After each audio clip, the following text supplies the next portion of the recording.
ఇతని సమస్య ఏంటి అంటే కోరికలు బానే ఉంటాయి. అంటే సెక్స్ చేయాలన్న కోరికలు బావున్నాయి. బట్ దానికి తగ్గట్టు అంగం గట్టిపడట్లేదు. అంగస్తంభన స్టిఫ్‌గా ఉండటం లేదు. సెక్షువల్ యాక్ట్‌లో చాలా ఇబ్బందవుతుంది. ఫోర్ ప్లే చాలా ఎక్కువ టైం తీసుకుంటున్నారు. బట్ స్టిల్ అంగం అనేది గట్టిపడట్లేదు. సో, పాపం అతను ఆహ్, ఆహ్, పార్ట్నర్ కానీ ఇతనికి సెల్ఫ్ స్టిమ్యులేషన్‌లో కానీ అంగం గట్టిపడట్లేదు. సో, ఇది అతని సమస్య. బేసికలీ నేను యాజ్ యూజువల్ హిస్టరీ తీసుకోవటం, పరీక్షలు చేయటం అన్నీ జరిగాయి. అతను ఏమేమి మెడికేషన్స్ వాడుతున్నాయో తీసుకున్నాను. సో, ఇతనికి షాక్ వేవ్ థెరపీ అడ్వైస్ చేయడం అనేది జరిగింది. అంటే ఎక్స్‌ట్రా కార్పోరియల్ లో ఇంటెన్సిటీ షాక్ వేవ్ థెరపీ అంటాము.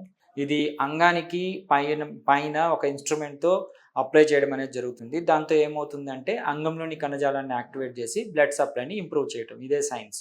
సో, దాంతో ఏమైంది అంటే చిన్నగా ఆహ్, అతనికి అంగానికి రక్త సరఫరా ఇంప్రూవ్ అవ్వడం ద్వారా కోరికలకు తగ్గట్టు అంగం గట్టిపడడం అనేది జరిగింది. సో, ఈవెంచువల్‌గా అతను హ్యాపీ సెక్సువల్ లైఫ్‌ని గడపడం అనేది జరిగింది.